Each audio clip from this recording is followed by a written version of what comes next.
Falta exatamente um mês pro Super Mundial de Clubes começar e a pergunta que todo mundo se faz é: o elenco do Palmeiras está à altura da competição? Dá pro Palmeiras brigar com o elenco que tem? Por isso, hoje o Análise Verdão traz pra você uma análise minuciosa, posição por posição do elenco do Palmeiras, pensando nesse Mundial. Bom, vocês sabem muito bem que o Palmeiras já fez grandes investimentos pra temporada de 2025, porque teve Vitor Roque chegando, teve Paulinho, Facundo Torres, enfim, diversos outros reforços também que chegaram no começo desse ano, jogadores até que chegaram no meio da temporada passada para reforçar esse elenco. Agora, com essa janela especial pré-mundial, pré-super mundial, o Palmeiras ainda tem oportunidade de trazer mais um outro reforço para disputar essa competição. Pra quem não sabe, essa janela especial vai ser bem curtinha, tá? Ela começa no dia 1º de junho e termina no dia 10, então bem antes da competição mesmo, pros times que vão participar do Super Mundial poder fazer contratações pro campeonato que começa no dia 14, daqui a um mês o Palmeiras estreia no dia 15 contra o Porto. Mas será que o Palmeiras está entre esses times que precisam se reforçar para a competição? Vamos analisar aqui,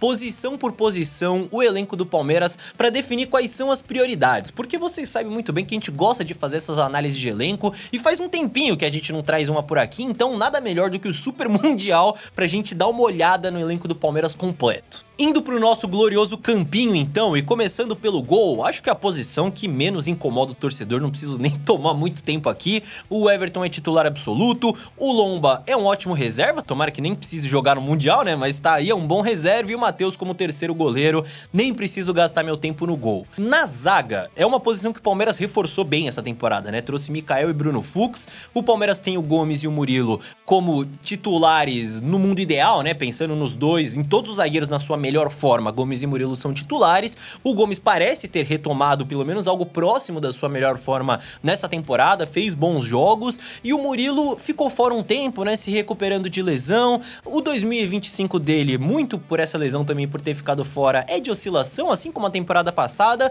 mas segue sendo uma boa opção, a gente sabe a qualidade que o Murilo tem nos seus melhores dias. No banco de reservas, o Palmeiras também passa a ter boas opções, né, se a gente pensar que a zaga na temporada passada era um problema em termos de profundidade, agora o Palmeiras tem o Mikael, que até agora se provou um jogador útil quando esteve em campo, fez boas partidas. O Bruno Fux é um jogador que vem ganhando espaço e que tem uma bela saída de bola, já quebrou galho jogando de lateral direito, inclusive quando o Marcos Rocha e Mike tiveram lesionados. E além disso, o Palmeiras ainda conta com o Naves, que deu uma sumidinha aí, né, uns tempos, mas que agora que ficou no Palmeiras pode ganhar espaço, já que não saiu quando pediu pra sair, e que é mais uma boa opção pro Palmeiras ganhar uma qualidade na construção ali desde trás, né? Mais um desses zagueiros que tem o passe vertical como qualidade. E por último ainda tem o Benedetti, né? Que é um zagueiro jovem, é a última opção desse elenco, ainda é um zagueiro mais cru, mas que quando teve oportunidade conseguiu ir bem por enquanto. Então, é um elenco de zagueiros bem mais vasto do que o Palmeiras já teve, e tem zagueiros para cenários diferentes também. Então, para esse momento, pensando no Mundial, claro que excluindo qualquer possibilidade de lesão, não me parece ser uma prioridade imediata de contratação pelo elenco de zagueiros que o Palmeiras formou com as contratações dessa temporada. Já na lateral direita, aí a gente já tem algumas dúvidas um pouquinho maiores, porque a gente tem três opções nesse momento, é o Marcos Rocha, o Mike e o Giai. Em 2025, o Marcos Rocha iniciou o ano se mostrando o mais confiável na posição, só que até pela idade, tem lesão, tem tempo que fica fora, ele ficou alguns jogos fora, ficou fora das duas finais de Paulista, e aí o Abel teve que se virar, porque o Mike é uma situação ainda mais complicada do que o Marcos Rocha, porque é outro jogador que sofre com lesões constantes e mesmo quando estava saudável dentro de campo, já tem um tempo que tem atuações bastante questionáveis. Então não é lá um jogador que o Palmeiras consegue contar 100% para a temporada.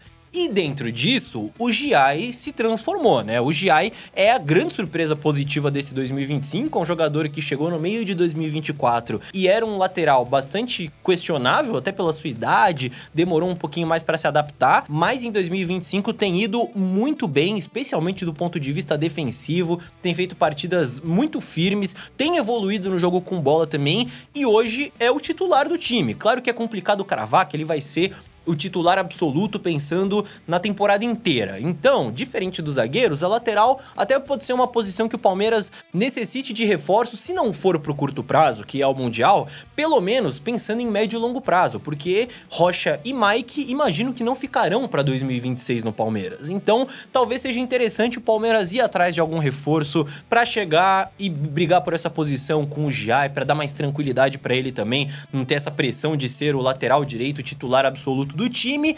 Porém, com esse crescimento do Giai, até pela possibilidade de utilizar o Bruno Fux, também não é uma urgência absoluta pensando nessa janela específica de Mundial, que se o Palmeiras não contratar, ferrou. Não, acho que não. Acho que com o crescimento do Giai, com a possibilidade de usar o Fux, pelo menos para o Mundial, o Palmeiras está bem servido. Mas pode olhar com cuidado para essa posição, pensando na transição de Marcos Rocha e Mike para outros laterais. Já do lado esquerdo, temos aqui um outro cenário, tá? Hoje o Palmeiras tem o Piquerez, que é titular absoluto, faz um grande 2025, é um dos melhores laterais esquerdos do país, e o Vanderlan no banco, que por enquanto a gente crava que é um jogador de muita oscilação, né? Ele já fez alguns bons jogos pelo Palmeiras, outros que ele passou pouca confiança, enfim, é um jogador que acaba oscilando. Mais uma vez, pensando no Mundial, a gente tá falando de uma competição de uma janela curta, a não ser que o Piquerez tenha uma lesão antes do campeonato, não sei se vale a pena o Palmeiras se esforçar completamente para trazer um lateral esquerdo com urgência para essa competição. Pensando no médio e longo prazo, aí sim pode ser interessante, tem um jogador ali para brigar por essa posição com o Vanderlan. O Vanderlan também é um jogador jovem, que tem mercado na Europa ainda, então dá para olhar com cuidado para trazer um jogador que consiga disputar essa posição com o Piquerez. Só que isso, mais uma vez, pensando no médio e longo prazo. Bom, defesa finalizada, e antes da gente ir pro meio campo e ataque, já que a gente tá falando de Mundial, tem um aviso muito importante pra vocês, tá? Essa competição está chegando e estão chegando também as análises dos adversários do Palmeiras no Mundial, meus amigos. Vocês sabem bem que quando tem jogo importante do Palmeiras, a gente sempre traz uma análise completa do adversário, e com o Mundial não ia ser diferente, meus amigos. Falta um mês para o campeonato começar, só que você já pode anotar na sua agenda. Todas as quintas-feiras do mês de maio, sempre às 11 horas da manhã, temos análise dos adversários. A gente vai te contar toda a tática de Inter Miami, de Al-Ahly, de Porto. Então anote na sua agenda, quintas-feiras desse mês de maio. Então, dias 15, essa quinta-feira inclusive, 22 e 29 de maio, sempre às 11 da manhã, uma análise por semana para te contar tudo que você precisa saber sobre os adversários do Palmeiras. Então já não perca seu tempo e inscreva-se aqui no canal. Já dá uma olhadinha agora, porque tem muita gente que assiste e não é inscrito, então vai logo. Voltando pro nosso campinho, indo pro meio campo na camisa 5 primeiro, né, os primeiros volantes do time, Emiliano Martinez e Aníbal Moreno são as opções. Hoje o M está na frente do Aníbal, né, nessa fila, boas atuações, seguro na defesa, ajudando no ataque, enfim, é um jogador que veio como uma aposta nessa temporada e até aqui tem se mostrado uma boa aposta. Já o Aníbal, apesar de ter feito um segundo semestre não tão bom de 2024 e também um comecinho de temporada em 2025 ruim, ele ainda é um jogador bastante útil pro time, principalmente também vindo do banco no segundo tempo para ajudar a fechar a casinha, né, para ser aquele volante que vem para morder no segundo tempo quando o Palmeiras tá ganhando, e até para rodar com o Emiliano em algumas partidas. Tem sido um jogador importante e me parece uma posição do elenco que tá bem servida com esses dois. Ao lado do camisa 5 temos o camisa 8, né, como o Abel gosta de chamar.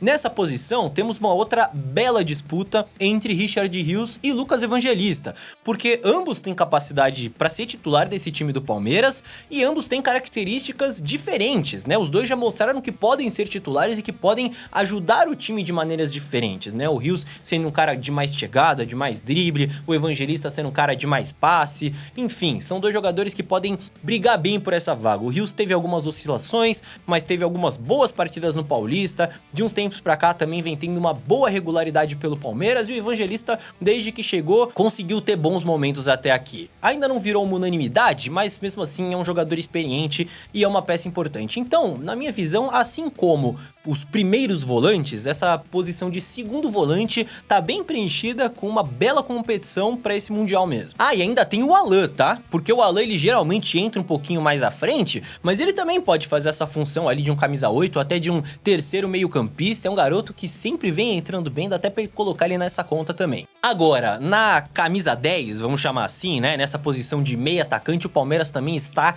recheado de opções de qualidade, porque pro Abel, né, pensando ali na conta do Abel, aparentemente são 3 jogadores que podem disputar essa posição: Rafael Veiga, Maurício e Estevão, que ainda está no Palmeiras até o final do Mundial. Quem tem sido titular, pelo menos desde que o Abel conseguiu fechar essa nova formação a partir da sequência positiva no mês de abril, é o Estevão, que ganhou essa vaga como camisa 10. Só que ele também pode jogar como um ponta pela direita, então gera mais opções ali no setor.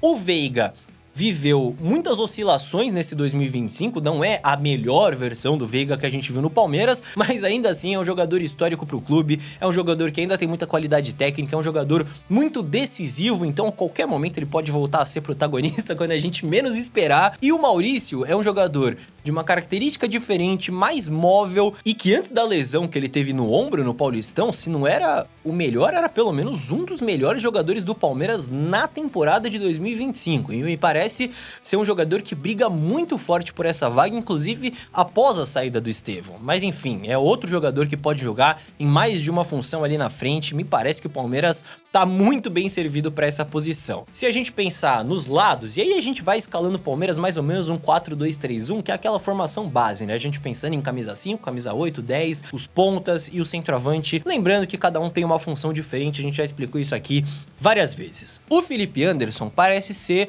o dono da posição ali pela direita, só que você tem Maurício que pode jogar por ali, o Estevão que pode jogar por ali, o Facundo Torres que pode jogar por ali, então são várias opções que o Palmeiras tem. E mesmo jogando pela esquerda, o Facundo Torres que eu acabei de citar, foi citado pelo Abel também como uma opção pelo lado direito, como ele jogava lá no Orlando City, então também é um cara que consegue fazer mais de uma função.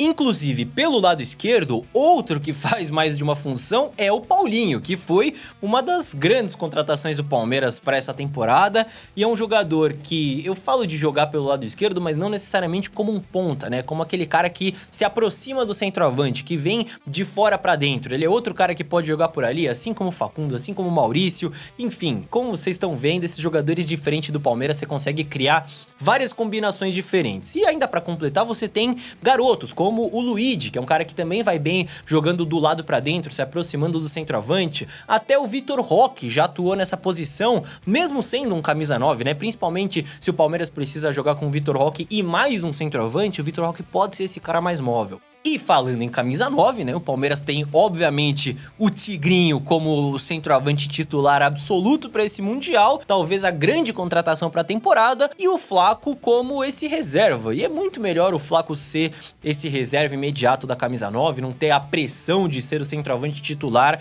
para entrar no segundo tempo, para ganhar minutos, para fazer os seus golzinhos ali quando precisa descansar o Vitor Roque, enfim, é uma função melhor para ele, fora o Thales, que é outro garoto que, não sei se você esqueceu, mas ele tá aí, fez gol no começo do ano contra o Santos, teve alguns bons momentos e também tá aí no elenco como esse terceiro centroavante. Quando a gente olha pra esse ataque, e até pro campinho inteiro, né, pra todo esse elenco do Palmeiras, fica difícil dizer que o Palmeiras tem pouca opção, né? Na minha humilde opinião, é o melhor elenco da era Abel, né? Desde 2020 aí, desde que o Abel chegou, são muitas opções. Fica claro que o planejamento, inclusive, foi pensado para entrosar o time no começo do ano, sem depender de contratações no meio da temporada, como foi em 2024, e não deu certo, vocês vão lembrar muito bem, no meio do ano passado o Palmeiras traz Maurício, traz Felipe Anderson, traz Giai, e não dá certo, o Palmeiras é eliminado dos 2 mata-matas logo em agosto. Então, meus amigos, como grande conclusão do vídeo, eu não vejo grande necessidade do Palmeiras contratar necessariamente antes do Mundial de Clubes. Ah, precisa contratar tal cara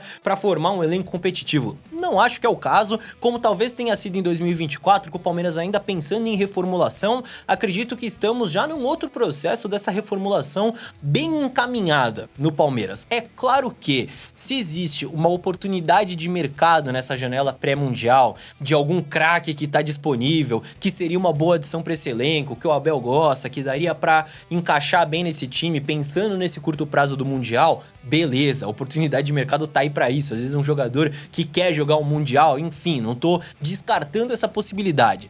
Só que como vocês viram, as necessidades do Palmeiras pro elenco, acredito que são mais pensando no médio e longo prazo da temporada, como as laterais, por exemplo, do que no curtíssimo prazo. E vale ressaltar também que o Mundial é um campeonato muito legal, né? Estamos aqui falando sobre ele, vai ter muito conteúdo sobre o Mundial esse mês e no mês que vem também, vamos ter muita análise por aqui. Só que ele não pode ser também a prioridade máxima de título do Palmeiras na temporada, né, meus amigos? A gente sabe muito bem que a chance de algum não europeu ganhar esse campeonato é muito, muito, muito baixa. Então é claro que o Palmeiras tem que montar um time competitivo, tem que entrar pra ganhar, como faz em todos os campeonatos, mas tem que ter um planejamento também pensando em Libertadores, em Copa do Brasil, em Brasileirão, enfim, nas competições, nas outras competições importantes aí da temporada. Em termos de elenco, eu realmente acredito que não tem muito mais o que o Palmeiras possa fazer. Hoje o elenco tá recheado e não tem um setor do campo em que faltam jogadores pro Palmeiras ou que faltam características pro Abel trabalhar. Ele tem um elenco muito bom em mãos pra trabalhar da maneira que ele quiser. Pode até faltar uma peça melhor aqui ou ali, mas é muito difícil contestar que é o melhor elenco de fato dos últimos anos com o Abel Ferreira. Mas e você? O que você acha? O que você acha desse elenco? Quem que você gostaria de ver chegando no Palmeiras pra esse Super Mundial? Comenta aqui que eu quero saber. E não se esqueça, hein? Vou lembrar de novo. Todas as quintas-feiras do mês de maio, às 11 horas da manhã, tem análise dos nossos adversários aqui do Mundial pra você ficar por dentro de tudo que o Palmeiras precisa fazer pra vencer Porto, Al-Ahly e Inter Miami. Então aproveita pra se inscrever aqui no canal, eu te lembro de novo, pra você não perder nenhum desses conteúdos e deixar o like também, né? Viu até aqui, nesse estúdio bonito, nessa nova fase do Análise Verdão, não custa nada você deixar o likezinho aí pra fortalecer o nosso trabalho. E aproveita também para conferir o último vídeo que saiu aqui no canal, que está aí na sua tela, é só você clicar aqui agora mesmo para assistir. Te vejo lá.